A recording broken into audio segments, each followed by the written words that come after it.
I want to do a mental exercise with you. It's a visualization. So if you're in the car, please be sure to keep your eyes on the road while you take this journey with me. I want you to visualize someone you hate.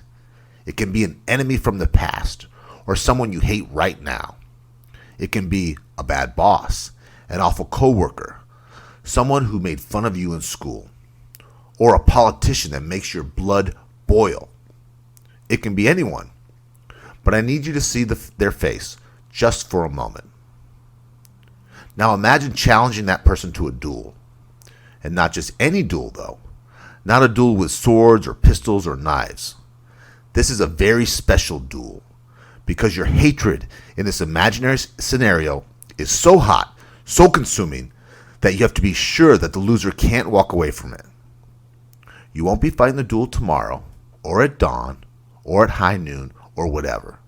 In this visualization, you're so mad you're willing to wait a full month to murder this person just to make sure you get the job done right.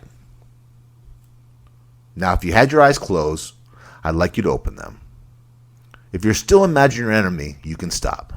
Take a deep breath. In through the nose, out through the mouth. Let's get our blood pressure under control. Because today, we're talking about grudges. And we're starting with a duel that was so bizarre, so vicious, it could only be fought in hot air balloons. In June of 1808, in the skies over Paris, a duel was being fought between two men. One of the men, Monsieur de Grandpre, had caught his girlfriend, Mademoiselle Tirevette, with another man. De Grandpre was so enraged, so jealous, he challenged the other man, Monsieur Le Piquet, to a duel. But this was no ordinary duel. Their anger was too bitter, and their self-importance was too great for ordinary. Common swords or pistols would be beneath them. Instead, the men took to the skies in air balloons and shot at each other with blunderbusses to hash out their grudge amongst the clouds where all of Paris could see them. It was also half a mile above the earth, so the loser was sure to fall to their death. You're listening to The Re-Engineered You. This is a podcast about self-empowerment and all the myths, lies, and misconceptions we tell ourselves. Then we use science and history to bust those myths and re-engineer a better you. I'm your host, Monsieur Tadlements, the extrovert. And I'm the writer, researcher, and introvert, Monsieur Joe Anthony, whose job it is to dig through the outer layer of no duh on the internet and get to the juicy facts. We have had a hell of a time trying to pronounce these French names, so we're making fun of ourselves right now. Little bit, yeah, it helps the process. And we're actually getting worse at it, so bear with us. Right, we will degrade in our pronunciation as we go. If we're French, we are really trying not to offend you. for all of our French listeners, right? Today we're talking about grudges. We all know the saying, love thy neighbor. But we want to know, is there something wrong with us if we'd rather not? What if our neighbor won't stop parking in our spot? What if their dog keeps pooping on our lawns? Is it human nature to hate?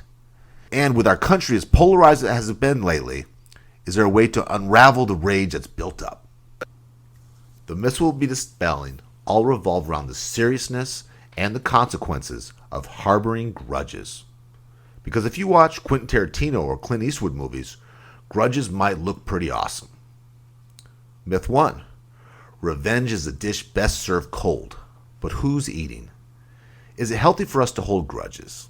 Is there actual, tangible consequences to hanging on to a grudge? Myth 2. Tribalism and hatred are natural human states. Or as Stephen King wrote in The Mist, as a species we are fundamentally insane. Put more than two of us in a room, we pick sides and start dreaming up reasons to kill one another. Myth 3. We can forgive, but we can't forget. We'll explore why we dwell on grudges long after they've said the words, I forgive you, and we'll give you the practical steps to how to let go of grudges. But first, we're going to take a look at the state of dueling in France in the 1800s, and why a pair of Paris fops would want to take their duel to the sky. By the 1800s, when it came to dueling, civilized gentlemen all over the world had adopted something called the Irish Code Duello. This was a very strict set of rules that dictated the rules, and the sequence of old-fashioned pistol duels. Do you remember watching cartoons where Bugs Bunny and Yosemite Sam would march from each other 10 paces, turn, and then fire? That was taken from the Irish Code Duello, and gentlemen kept a copy of the Code Duello in their pistol cases. It's like a user's manual. So, like, if you get a car, they used to come with, like, a Chilton's owner's manual where, like, it would tell you how to put your car back together. That for it to count, you had to do it this way. Right. Yeah. So seems ridiculous by our today's standard to hold a grudge and shoot somebody, and this is how you're going to do it. Right. The instructions to kill a man, basically. What if you broke one of the rules, but they were already dead? Your honor's gone too, or something? It must be. It's an honor thing, right? Well, absolutely. Yeah. From what I could tell, is you would be dishonored. Like it's like in sportsmanship, where if somebody does punches you while you're down or something, everyone sees it. So. But you're already gone. The stakes are a little bit higher, right? But your second and your partner's second, or your counterpart's second, are there to witness it. Okay. And when I tell you the code was strict, I mean it laid out where you were allowed to forgive each other, when you're supposed to beg for your aggressor's pardon, and when your second was allowed to jump into the fight. We'll explain more about seconds a bit later. So, like you were saying, if you're shot on the ground or it dishonorably, it counts. And the forgiveness part, like the Code Duella, if you wanted to say sorry, or if I wanted to say not get shot, and we hadn't reached whole thing.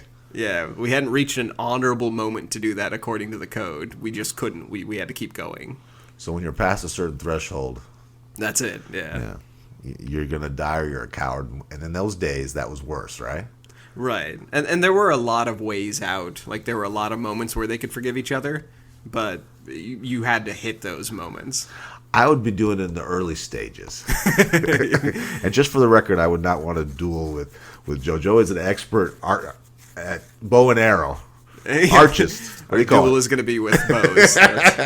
Well, I'm pretty sure you'd be better at shooting any weapons than I would. Right. Well, like Burr and Hamilton, when they went to shoot each other, one of the arguments they made is that one of them shot above their opponent, like into the trees. That was an honorable way to end a duel, because you discharged the weapon, meaning you shot, but the other person was unharmed. So once you let out the bullets, that was an honorable moment to stop. So that was one of the arguments made in history. A little too close for comfort for me. Right. Now remember, all of this was over de Grandpre's girlfriend, Mademoiselle Tirvet. Tirvet was a renowned dancer in 1808. As such, she would have been remarkably skilled, and we can probably assume very beautiful. Yeah, here in Portland, we have body positive burlesque. They probably did not have that in the 1800s Paris. They certainly had different beauty standards, so maybe they didn't need it. But for her time's convention, probably considered very beautiful. And the fact that two guys would go to this kind of trouble a month later means she's probably pretty hot. Right, yeah. I think it says later that she was going to bestow a smile on the men. So you don't do that unless there's something in the game. I'm not going to kill myself over a 7. I don't know. I've seen Jerry Springer. They get pretty close to dueling on there. This duel wasn't fought in a fit of passion either. They didn't rush to the streets to duel that day. They waited a month while their grudge fermented. From the Book of Days, where the duel was recorded, quote, "In order that the heat of angry passion should not interfere with the polished elegance of the proceedings, they postponed the duel for a month, the lady agreeing to bestow her smile on the survivor of the two." So I have trouble staying angry for anything longer than maybe a week. 30 days is a long cooling off period. Absolutely. And then by then I'd already probably have beef with somebody else or something. Or I would fight off some other jealous guy that's trying to hit on her too. Right. I would have 3 more duels lined up for parking, for people cutting me off, somebody standing in front of me. Yeah. Doesn't school teach you to count to 10? Isn't 10 seconds usually enough? But to hold on to it for that long, and then, in my younger life when I used to do boxing, I know how nervous I got before a fight, and that's not life or death. Oh, right. So I can't imagine you wouldn't sleep. You're stressed out. 30 days. Yeah, of I mean, it gives you time to yeah. say goodbye to everybody, I guess. That's true. Get your affairs in order because you might, during a duel. But to stay angry that long is something else. Right. That's a grudge. And we're going to talk about what that does to you, that 30 days of grudging, like what it physically would do. And I've held grudges over things for years. Yeah. So I know how negative that is. Imagine letting your anger cool for a month and still wanting to jump into a balloon to shoot at your grudge. What does that kind of hate do to you physically? There's an old Christian saying, resentment is like taking poison and waiting for the other person to die. So now we ask the question, how toxic is hatred exactly? Okay, so Todd, I have a question for you. Have you actually had like a grudge? Like have you ever had it out for someone? I have. A long-running one. A long-running one. So was it weeks or a Years. month? Years. Okay. It would intensify and then lighten up, and then we get back at it. So there's like reminders. Like it a would come nemesis. back. This one guy. I'm not gonna say his name. I'll say it for you. His name was Ted. No, I don't know who this person was. Whoever Ted is. I think we're cool now, but yeah. you can come back. Well, I went into this wanting to find out. By the way, I'm gonna let people have a peek behind the curtains. We had the story for this episode before we had the science. Some episodes go the opposite way. Like alcoholism, we found that great article, and then we went back and built we found a story to match it. For this one, we had the balloon story, and then we found the science. But holy heck, the grudges, like the science behind that is really impressive. I gotta ask you: have you had a grudge over a thing or a person for? Oh, absolutely. It's red hot. It's really obsessive, and it's over the smallest stuff. I might have even told you about this. I had somebody honk at me, and I remembered it for weeks. Like I was crossing the street. There's no one around. I go running at like midnight or later, and somebody honked at me, and I remember their sedan. Like I've got a grudge over nothing, basically. I can relate to that. Being in sales my whole adult life, you can have 1,000 people that are kind to you and friendly to you, but one person gives you attitude or talks back, you remember that person the rest of your career, and you don't remember all those people that were nice to you. It doesn't seem fair. Right. Yeah. People from school. Yeah. No, I've got lots of grudges. I don't know if they know that I have a grudge. They probably just like, no, that's Joe. Like they probably don't even think of it. Now, just so people know, Joe's been telling this story about this balloon dueling to everyone that will listen for the better part of a decade. I've been friends with Joe for a while. He somehow works this story, so he thinks the story and it is an interesting story. Into every conversation. So, there are plenty of articles about this balloon duel, but not all of them have the pieces together. Like most of them will have a section from one of the newspaper clippings, or they'll have a section from one of the history books. But we have pretty much the most complete picture we could have. So does it hurt these people? Did it hurt the duelists? Does it hurt us to keep a grudge going? And that's kind of what we want to get to today. And this is going to go under what we sometimes call the no-duh category of science, where we have so many phrases and sentences for why duels are bad for you or grudges are bad for you. So I'm sorry to say it, no-duh, it's bad for you. It's a matter of how bad is it for you, right? Right, and that's the part we want to really nail down. So in the short term, we're going to break this into short term and long term. So short-term grudge is somebody flips you off or somebody cuts you off in traffic or somebody honks at you while you're out jogging, and then suddenly you have a short-term grudge. How bad is that? It produces cortisol. We talked about cortisol in our FDR, Franklin D. Roosevelt. The stress hormone. I'm well familiar with this one. I'm well read on that one. Right. We've had our dance with the stress hormone. So it's the hormone that kicks into your system when it's time to fight a bear or run away from a cheetah. It also produces adrenaline. And here's the part that surprised me. It diminishes oxytocin. Well, what's that? So oxytocin is the love hormone. So when you're eating a large amount of chocolate, supposedly, or when you're with your significant other, like when you hug somebody, it produces oxytocin. And oxytocin isn't strictly about sex. It is more about love. So it is like Affection. holding someone, affection. It's the some people call it the love hormone. Now, having a grudge or having cortisol and adrenaline get produced through a grudge diminishes your ability to make this. So it or not make it to have it circulate. So it temporarily diminishes oxytocin, which is very interesting to me. Which would be damning over a long period of time for long grudges, and right? Absolutely, and we're going to talk about that. We're going to talk about what long-term grudges do to you. So really what this does is it's what we're saying is it activates your fight or flight. The sympathetic nervous system spikes cortisol whenever you think of this grudge. So if you run across the street and somebody's just flipped you off or cut you off or something, and you think back on it, you react as if it's happening again, basically. So you visualize the grudge. It means that your cortisol spikes again, and your oxytocin is diminished again. So it's like the thing about you're reliving this. You're actually in your body reliving this, not just thinking it. Right. But you're having the effects of your side effects. Yes. Yeah. The effects are reoccurring when you think of it, and it changes as you think of it. So that's where we're getting into. So we're now getting into the long-term effects of a grudge. So when you recall the effects of a grudge, and this comes from, partly this is coming from a Freakonomics article called Messing with Memory. So when you recall the events that created the grudge, or if you talk about an event, especially if you're having somebody tell you a story. So if your mother or your brother are telling you a story about somebody who was awful to them, like you wouldn't believe what your Aunt Karen told me about you. So when you relive it, it refreshes the negative events, and it becomes a story that you're basically living, and you can spread that to somebody else.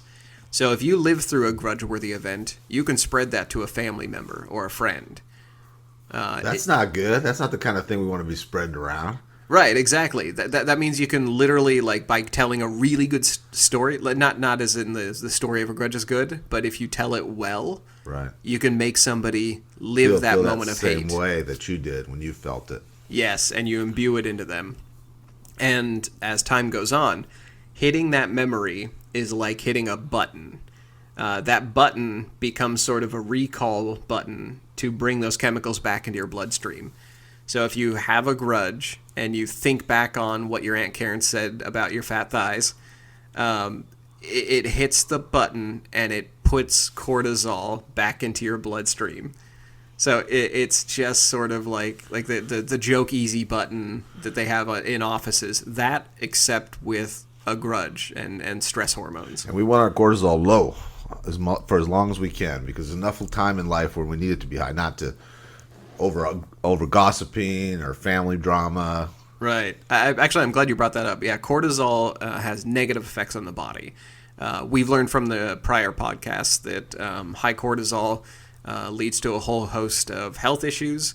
It's bad for your blood pressure. It's bad for your heart. It's just generally you want to keep your cortisol low throughout your lifetime. And low cortisol is what high level leaders have. So they've done, that was a Forbes article we referenced back in our FDR episode. So there's another study I want to talk about long-term grudges. This comes from Glasgow, Caledonia University, and Edinburgh, Napier University in Scotland.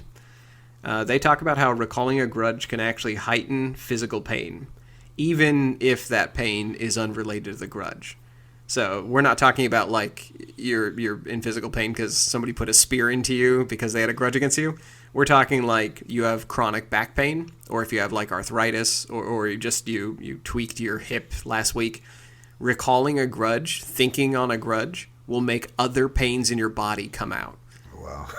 So to all of you listeners who we told you, please visualize your grudge while you're in your car, I'm sorry, because we actually, like, whatever pains and ailments you had in your life, those probably came up while you were doing that visualization. And can't you see that with the old grumpy person? Yes. Can't you see that? Like That 70 or aches and 80-year-old pains Todd and Joe. Yeah, it's as much emotional as it is. Right. As many pains as your body eventually accumulates. That's why so many old people don't hold grudges anymore. It's because they physically can't handle it anymore. Too many pains come up. They get mad at one more person, they're gone. Right. Their whole body is just screaming at that point. It's interesting, though. So, another point I want to make about long-term grudges, and this comes from a fantastic article from Gizmodo called "Why Your Brain Can't Let Go of a Grudge." I recommend this almost as our primary source. It's a really good article. But what they talk about in there is that ultimately in a grudge, we get caught in a cycle of wanting the other side to recognize that they're wrong. And that's the reward we're looking for in a grudge. And that's the reward you're basically not going to get. Almost any circumstance of a grudge, you're not going to have that reward. But that's what we want. That's what we go after, and that's what we tune into the nightly news for. We want the other side to admit they're wrong. And then we think it through. So we're preparing for this big blowout speech we're going to give them, this big debate. And then we're going to dominate them with the facts because we've been thinking about this shit for 2 years.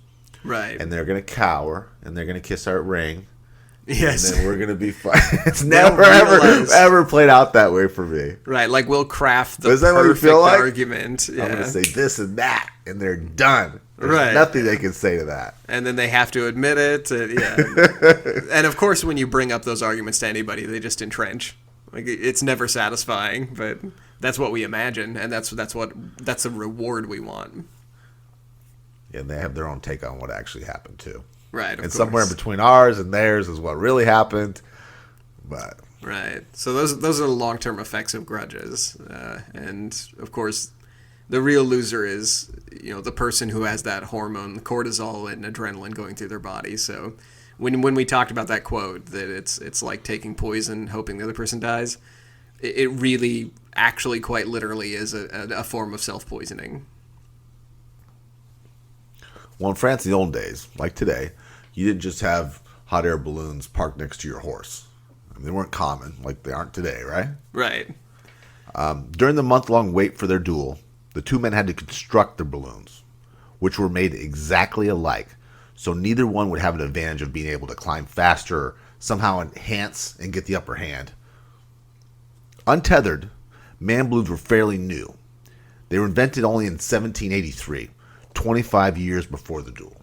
So to put this into perspective, the Segway, the two-wheeled handled cart, was only invented like 20 years ago. So imagine taking like a Segway or a hoverboard for a duel. Yeah, something that's new invention. Probably just taking it to flight is more dangerous than the duel itself, right? Right. It's almost like a joke at this point. Like it's not considered a mode of transportation so much as a novelty. So in the future, we're gonna see people doing duels in self-driving cars. That's the next one. So. Their weapon of choice was the blunderbuss, an early version of the shotgun, which fired clusters of lead or steel pellets. These would be fired at 80 yards apart or 240 feet.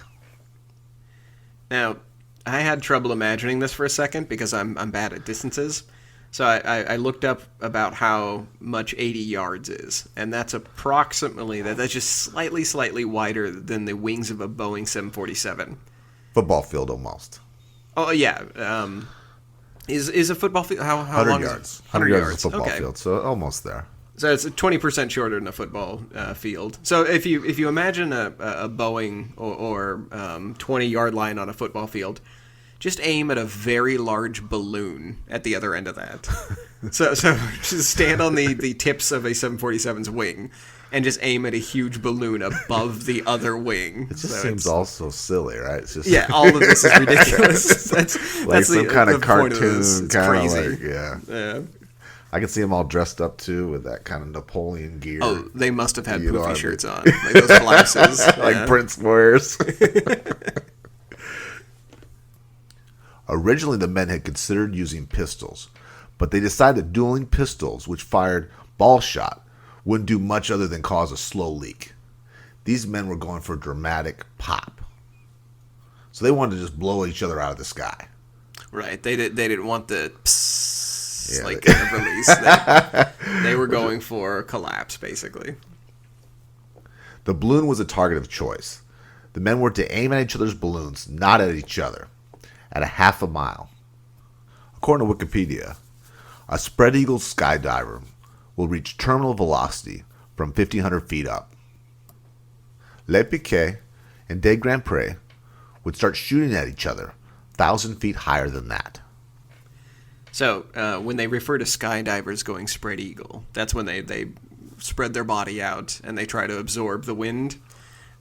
This was not that. These Frenchmen did not know how to skydive, so he probably would have reached terminal velocity, almost certainly, because they were 1,000 feet higher than when terminal velocity kicks in. What does terminal velocity look like? Terminal velocity, from what I understand, is the maximum velocity you can reach while moving through the atmosphere. So it's like hitting the sound barrier or something, or your brain starts to. I mean, I don't. It's so to imagine this when you see pictures of people skydiving, yeah, and they're like lips are flapping, yeah, and their clothes are sagging behind them, and they're just screaming through the air. That's how fast these guys were going when they actually fell. Oh boy. Oh, remember how I talked about the role of a second in a duel? If your wedding was a duel, your second would be your best man. Your second was both your hype man and your mediator. He would keep your spirits up, load your pistols, and negotiate on your behalf when it was time to bow out or spill blood. And if there was a cheating or added insult, your second would actually have to fight for you. Why is it so important for you to understand what a second does in a duel? Well, these duels are required by honor to have their seconds in the balloon baskets with them, which guaranteed that whoever lost a duel would not die alone. So, Todd, as my friend, I have a duel coming up in a submarine, something that's not coming back. I need you to hand me my pistol and stand with me while we're doing this. And do the negotiating for you. Right, the And mediating, drown together. the hyping, and when we lose, because we will lose, you're going to be there and you'll be in the pop. Absolutely. They don't make friends like that anymore. No, they don't. Yeah. I can't get friends to call me back. Right. Or give me a good review on this show, but Right. My friends won't send me links to things I've asked for. They just want to talk about they won't watch a Netflix show that I've recommended. I can't imagine one of them getting into an air balloon with me and handing me a rifle. as your second, Joe, I want to tell you that she's just not worth it. Other women will come along. Let him have her. But she dances in the Paris Opera, Todd. That's some red-eye, fish-shaking, ulcer-popping hatred. Imagine being so mad you're willing to fall out of the sky in a wicker basket if they hit you. Now imagine dragging your best friend along too. Is this kind of deep-seated anger a natural state for humans? Are we built for grudges? Or was there something wrong with these men's brains? So, Todd, if you had to guess, without looking at the data sheet, do you think grudges are natural? No. No. Why do you think that? Well, I think that's something that we sort of obsess on other people's behaviors, and it's all just based on our relationships, our negative relationships with other people, our loved ones, and people who do us wrong. Right. When I think of if grudges are natural, I kind of imagine like almost that what is it, the Christian painting of like lions laying down with lambs and everybody sort of like peacefully being in like fields together. You're supposed to be bigger, better than that. You know, Yeah. You're not supposed to let little stuff bother you, even big stuff. You got to forgive. Right. Well, forgiveness is pretty natural, but apparently grudges are very natural. To my surprise, I thought I was the weird one because I would hold grudges against people who honk at me, or anyone that insults me. Apparently, grudges are extremely natural. Most animals have them. To my surprise, Did you know ravens and crows can hold grudges? No, I did not know that. There are studies out there about ravens and crows that can hold grudges for several days. Some of them, they did a mask study where somebody would wear a mask and shake trees with crows, and they'd remember the mask and come after them days later. Chimps can hold grudges long term. They can hold it for months. And chimps, there's a very heartbreaking studies about chimps going to war with each other. They don't go to war very often, but when they do, they're brutal. I imagine, it's crazy. Right? Biting, ripping off limbs. Yeah. Chimps don't punch.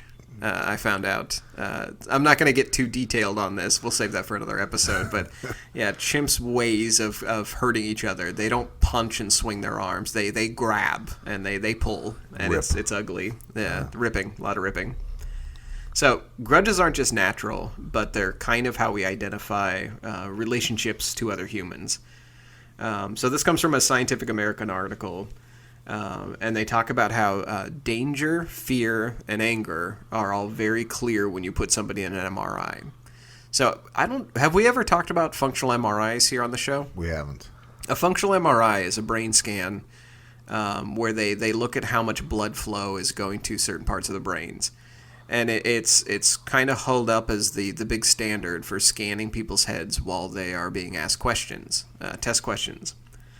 And in this particular test in the Scientific American called The Origin of Hatred, they talk about how when they had listeners talk about their grudge, it lit up parts of the brain called the epitome and the insula.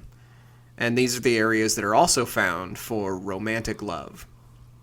And that surprised me, that the areas of the brain for a grudge. For love and grudges is the same part. Exactly.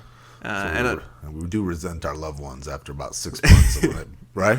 One too many, like crunchy things eaten in bed, or get on your nerves. Yeah, and it really bothers you. You hold a grudge against people who are close, even people you love. Right. A girlfriend watches an episode of Mad Men that I haven't seen, and it grudges on. It switches that fast. What does this mean? Right. So I'm actually quote the article. You basically already said it from this article. Quote. This linkage may account for why love and hate are so closely related or linked to each other in life. It's a thin line, right? It's a thin line, yeah. And it uses the same parts of the brain. So that's how natural it is. So when you're feeling those grudges, animosities towards your significant other, that's natural too. Yeah, that switch, since it uses the same parts of the brain, that's also a natural hatred. So it's natural to have moments of hatred toward people you otherwise would love. So have you ever heard of something called Dunbar's number? I have not. What is it?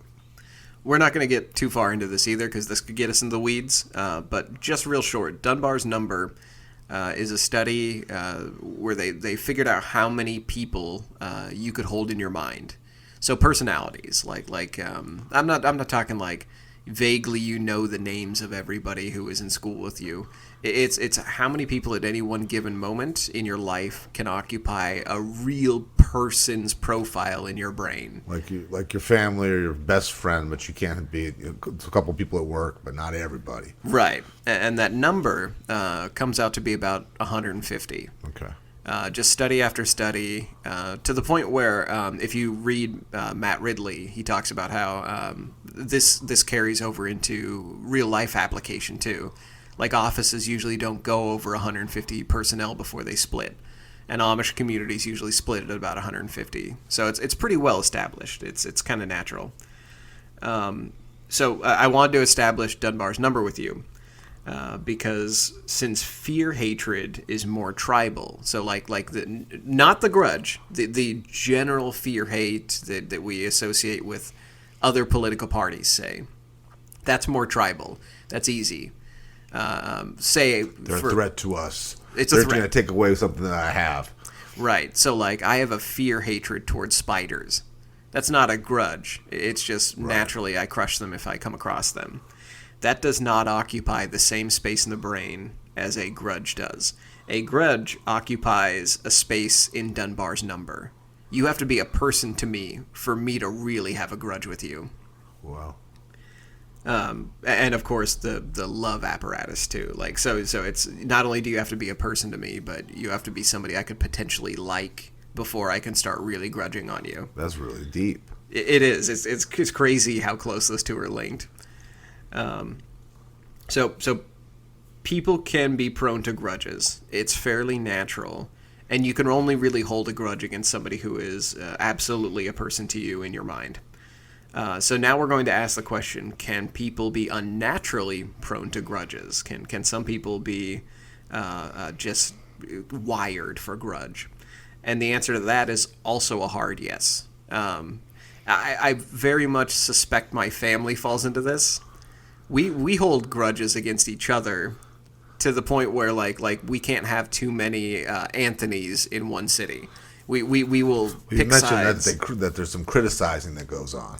Right. It very much is tied to that. I when I shared that, it was tongue in cheek, but honestly, I think it really is connected to that. That we're usually critical, and then my family sort of like we'll split from like a large family to a small family. So is that taught or is that taught or is it DNA stuff? Is it that? That is a really good question. I personally think it's more behavioral. We've talked before about the golden ratio of 5 to 1. Yeah, 5 to 1. It's 5 positives for 1 negative. We reverse that. My family, it's you're scoring points when you're being critical. So we do 5 to 1 in the opposite way you should. Merged. Right. Well, there's a famous family in the U.S. that had a grudge, the Hatfields and the McCoys. Oh, yeah. If you've taken school in this country, you've heard about the Hatfields and the McCoys. Well, it turns out the McCoys may have been predisposed to grudge because they've studied the descendants of the McCoys, and they found out that they have something called the von Hippel-Lindau disease, which means that they had tumors that would show up in their eyes, ears, pancreas, kidneys, brains, and spines. And they were small bubble-like tumors. But the most important area that would show up in is the adrenal gland. We mentioned earlier that when you have a grudge, it dumps adrenaline and cortisol into your system. So they weren't just combative with the Hatfields. The McCoys apparently would fight their own kin too. And some of them were so well known for doing this, the family would scatter when they came around. So like Grandpre McCoy, you did not mess with him. You literally got out of the way when he shows up and just see what mood he's in before you even talk to him. On a very lighter scale to this, so like not quite that bad where you have your adrenal gland has tumors on it, but there is something called intermittent explosive disorder, and this is from the National Health Institute. And they said it could affect as high as 7% of adults in the U.S. And the diagnosis is pretty loose for it. It just means that you have a short fuse and that you blow up on people. And this seems a fairly new thing to come up with. 7% of the population. 7% of the population might have this. That sounds about right. Yeah. Of the hotheads we know. Right. Yeah. 7% of the population is generally hot-headed and has a short fuse, and it's not a killer thing. The road rager, the guy at work who's always right. flips out over everything. Because those people stand out in my mind, I would have guessed that number to be higher. I would have guessed like 20% of people have that, but so yeah, they are working on or have a diagnosis for being a hothead, basically. So not only is grudging natural, it's natural for us to have that sort of anger in us. Now, natural does not mean healthy, but that was the question we were answering here. The spot chosen for the balloon launch was the Tuileries Garden, a 63-acre park next to the Louvre Museum in Paris. Once the men and their seconds were secure inside the balloon baskets, assistants cut the ropes and the balloons ascended over the city. Spectators and visitors who were out for a stroll in the park would have watched the balloons go up, cheering. Hot air balloons had been launched from this park in the past. They would have watched thinking, we are witnessing a balloon race or a public spectacle. So for us in America, that's like if we were watching a Thanksgiving Day parade. and then like somebody is riding the back of the Garfield balloon with a shotgun. Did they know that when they went to it? Did they know that this was a duel, or did they just think it was hot air balloons? Nobody knew it was a duel. So The guys with the guns knew it was a duel. Everybody else was just cheering because there's balloons. Imagine the surprise on the ground when the men reached half-mile up and their seconds handed them their blunderbusses. Monsieur Le Piquet shot first, but he missed. He missed a hot air balloon from 80 yards with a shotgun. That was probably the moment when the crowd realized they weren't watching a balloon race. Now, if this duel had been on the ground and both shots had missed, the men would have had their chance to reconsider. Maybe, as was common in piston duels, their anger would have cooled once their honor was satisfied. Which brings us to our final myth, that we can forgive but not forget a grudge. So, Todd, here's my question to you. Are you ready to forgive me?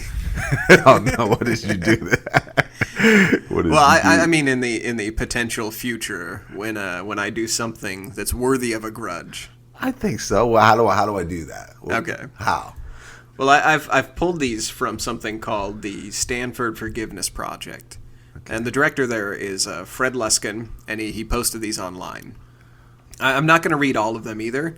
I'm going to read like the most helpful ones because I want everyone to look this up because they're really, really helpful. Like I didn't think they would actually be helpful. I thought they would be like the school advice, like count to 10 and walk away. But these are actually very germane to the research we've covered today. So the first one I want to share is actually number 2 on his list. It's make a commitment to yourself to feel better. And that forgiveness is for you and no one else. I think about that one as when you see people who they've had a loved one who's been murdered by somebody, and that's what they always say. I forgave that person on death row or that person in life for prison for myself, not for them. Because otherwise it would have killed me. Yeah, when we did our episode on prison lovers, and you mentioned somebody being forgiven. Oh, that came up in our Bremer episode too. The governor had forgiven Bremer. That always boggled my mind, and now we're reading this. It just great coincidence. So yeah, forgiveness is really for yourself, and it's so you're not hitting that cortisol and adrenaline button. It's so you're not doing that to yourself. The number 3 on the list was forgiveness does not necessarily mean reconciling with the person. So that's exactly what we're talking about. It does not necessarily mean you forgive or that you're like going to them and reconciling. It just means you're doing it for yourself. You're getting back together or going to live together again. Doesn't mean that. Right. It doesn't have to mean that. Right. And you also, you don't have to lay blame or have them accept blame either. It just means that you're taking those offenses less personally to yourself. Another one is number 5. At the moment you feel upset, practice stress management, soothe your body, try to get out of that flight or fight response. And if it sounds like these are almost repetitive in theme, that a lot of them are about stress management, it's because a lot of this is about stress management. It's getting you to a better state of health. And a lot of your mental health, good mental health, is based on your stress management. Right. Because life is stressful. Because life's full of people, and people are stressful. Since we started this podcast, this has taught me that stress and management of stress basically is everything. Like the biggest key to success is keeping depression, anxiety, and stress down and basically having command of your faculties day to day. And what I learned from this episode, too, is that you have 150 working relationships. There's 150 chances at grudges. Yeah. Everybody in your Dunbar's number is a potential grudge that you could build. Or, well, potential grudge I could build. I don't know about you. I won't speak for everybody. Number 6, give up on expecting things from your life or from other people that they do not choose to give you. There's a little bit more here. It's remember yourself that you can hope for health, love, friendship, and prosperity, and work hard to get them. However, these are unenforceable rules. You will suffer when you demand that these things occur, since you do not have the power to make them happen. So the first half of that is the most important to me, is expecting things from other people that you can't give to yourself. They're not capable of it, and that's not Right. their job. And you're barking up the wrong tree. It's never gonna happen. Right. And in this context, we're more specifically talking about forgiveness. That you're not capable of demanding forgiveness and having it happen. And you're also not capable of demanding somebody make amends or see your side of things. You're not capable of demanding that somebody from the other political side sees reason.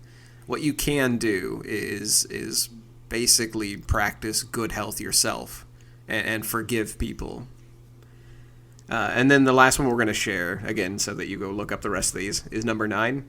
Amend the way you look at your past so you remind yourself of your heroic choice to forgive.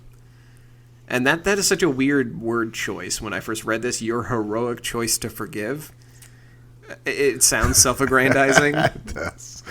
But Ego. yeah. But I kept it in as written, one, because we want to give credit to the author, Luskin, but also because it really is kind of heroic. Like we talked about extreme forgiveness, like the governor who forgave his potential assassin. But just in day-to-day, like if you can forgive somebody and get over them taking your parking spot or their dog pooping on your lawn, whatever the circumstances are, if you can forgive it, it's heroic just because it all adds up. Yeah, and you'll get better at it the more you do it. Right. When you hold these little ones longer because you're thinking they're not damning. Right. And the heroes in my life, they're low-stress people. They're all people who are enjoyable to be around. The heroes in my life are people who are day-to-day just good people to be around. Kind people, patient people. And so they're already doing this. Like, I have no doubt in my mind that the heroes in my life are already stress managing and they're already forgiving. Yeah, there's nothing respectable about being a hot-headed, holding a grudge, right? That's not someone we want to be like. Right, unless you're John McClane from Die Hard. That's the only one I'll accept. If you're not John McClane, then you need to practice forgiveness. So La Piquet missed his shot. But as it turned out, Mademoiselle Terravet's boyfriend wasn't quite as bad with the blunderbuss. De Grandpre aimed at Le Piquet's balloon, fired and blew a hole through that balloon. This wasn't a little leak either. The balloon fell what witnesses said was, quote, frightful rapidity. Now remember, this duel was above the city of Paris, and while they launched from the Tuileries garden, the balloons drifted over the buildings before the men took their shots. La Piquet and his second fell, probably reaching terminal velocity, before they struck the sloped rooftops of Paris. They hit so hard they were, quote, dashed to pieces. Feeling pretty good about his shot, De Grandpre couldn't help but take a victory lap. He ascended higher into the air instead of landing, and he finally touched down 7 leagues outside of Paris. We assume fist pumping the air the whole way. It's crazy. Whether Mademoiselle Tiravet took De Grandpre back has been left to our imagination. So how do we avoid a fate like poor Le Piquet, dashed to pieces on a Paris rooftops? First, it's good to keep in mind that grudges are natural, and they make us and other mammals feel less vulnerable. If we plan to take out our revenge, it means we're not easy prey.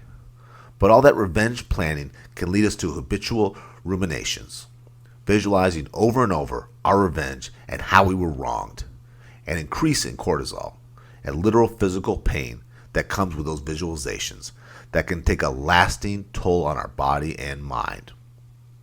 Imagining the other side having to come to Jesus moment might be intoxicating and fun, but those ruminations and the imaginary arguments we engage in can trap us in a cycle of hate and dopamine rewards, especially when we think of our grudge getting their comeuppance. This, in a nutshell, is how the evening news gets paid to divide us as a nation. Lastly, letting go of a grudge is entirely for your benefit, and there are real, actionable steps you can take to leave the grudge behind. Make a commitment to yourself to forgive. Practice stress management. Visualize yourself as a hero for taking the path of forgiveness. And never, ever let a grudge get so out of hand that shooting at each other from a half a mile up sounds like an acceptable plan. Thank you for listening to the Re-Engineer You. If you like the show, tell someone about it. That means the world to us. You can also connect with us at thereengineeryou.com. That's www.re-engineeredyou.com, where we have research links, show notes, and blog articles for each of our episodes. We also appreciate feedback, and we love spirited debates. We're not experts in anything, but we've got an opinion on everything.